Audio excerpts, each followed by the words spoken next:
Magandang araw sa inyong lahat guys. Ayan, may lulutuin tayo. Magluluto tayo ng ginisang pechay na naman ang lulutuin natin guys. Ayan, ginisa ko muna yung baboy. Pamamantikain natin to guys.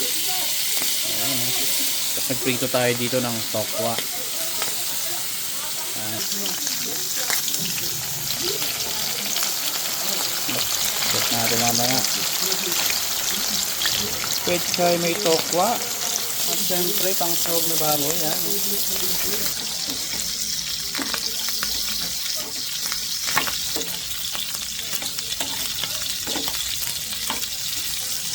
Dami ng pagka.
Iyan.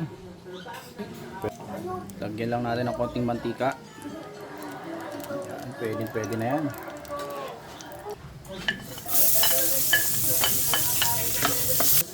Mix na natin ang sibuyas.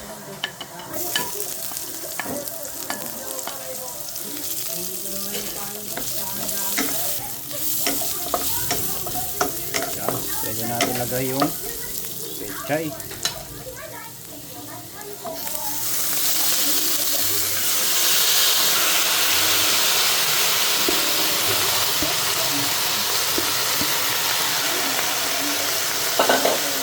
Hindi na natin lalagyan to ng tubig guys kasi pusang nagtutubig na to. Kaya hintayin lang natin ang tubig. Oyster sauce, konti lang. Siyempre konting patis para talagang may lasa talaga. Yan. Lagyan natin ng siling green para may kagat.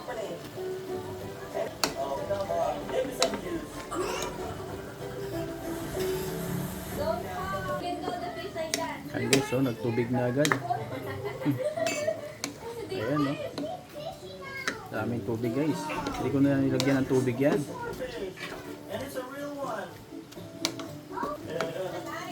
Pag ganyan guys, pwede na yan.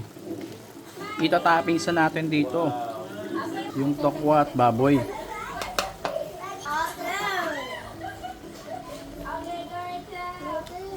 Basta toppings na lang to guys.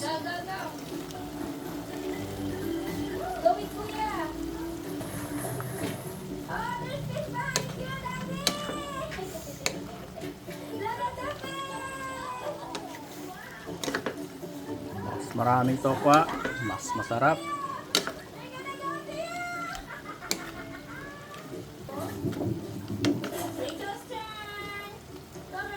So yan guys, okay na yan, lutong-luto na yan. Ganun kasimple, ganun kadali. May ulam na tayo. Ayan guys, oh. Pechay with tokwa at baboy. Ayan guys, oh. Sana nag-enjoy kayo. Kita nyo ba yan guys? Hanggang dito na lang ang video ko guys. Sana na-enjoy kayo. Maraming salamat po sa inyo.